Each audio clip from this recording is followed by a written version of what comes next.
Alright, ladies and gentlemen, so normally I don't really make these types of videos. Well, actually, I shouldn't say that. I have before. But it hasn't been in a while.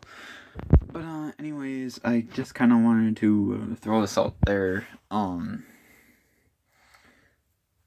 So, was it yesterday? The Stephen Hillenberg, the guy that created SpongeBob, he passed away, which is kind of unfortunate because he was only like 57. And not only that, but he left a huge legacy with that show. I mean, the first episode of that aired in like 1999, so SpongeBob is like almost as old as me because I was born in 1998. So as you can imagine, I pretty much grew up watching it. Can't really say I've watched it in recent years. I probably haven't watched it in probably, oh god, when was the last time sat down and watched an episode of SpongeBob? Probably 7 or 8 years, maybe. 2010, maybe. 2009. It's been a minute. But, so yeah, I mean, it is kind of unfortunate. I'm pretty sure they're probably going to keep making the show, though, because, the first, I mean, for crying out loud, think of, like, I actually heard somewhere where, like, SpongeBob is, like, where most of Nickelodeon's views come from. And if you guys don't know how SpongeBob came to be, basically the guy that created SpongeBob was actually a marine biologist, and he basically came up with the concept of having like characters that were from the sea as like a show for entertainment for kids. Obviously, SpongeBob isn't educational. We know that. We would have hated SpongeBob growing up if it was educational. But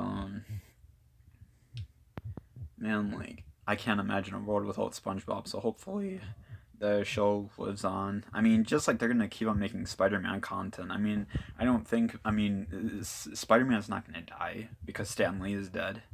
But it's gonna live on. I mean, the Marvel universe is huge. It's got a big audience. I mean, so this is why I don't think they're gonna quit making SpongeBob, because as long as the actors are still alive, the voice actors, they can always find a new creative director to write episodes and stuff. So I wouldn't worry too much about that.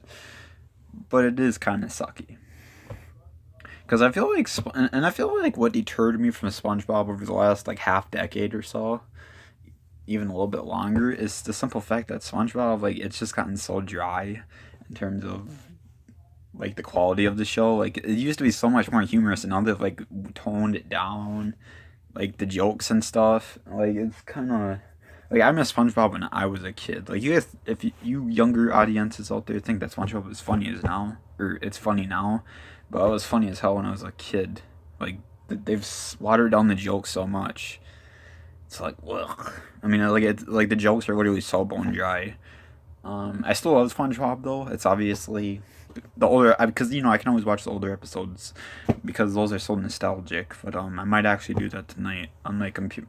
I think there's actually some YouTube channels that literally, no joke, stream SpongeBob episodes 24/7. So I might actually watch some of those. I may watch some of the newer episodes, but honestly, most of the nostalgia comes from the really old episodes that I grew up with. So yeah, I wanted to throw this information out there because it is kind of sad. I think SpongeBob was one of the most creative cartoons ever made. But anyways, I will talk to you guys later, and peace.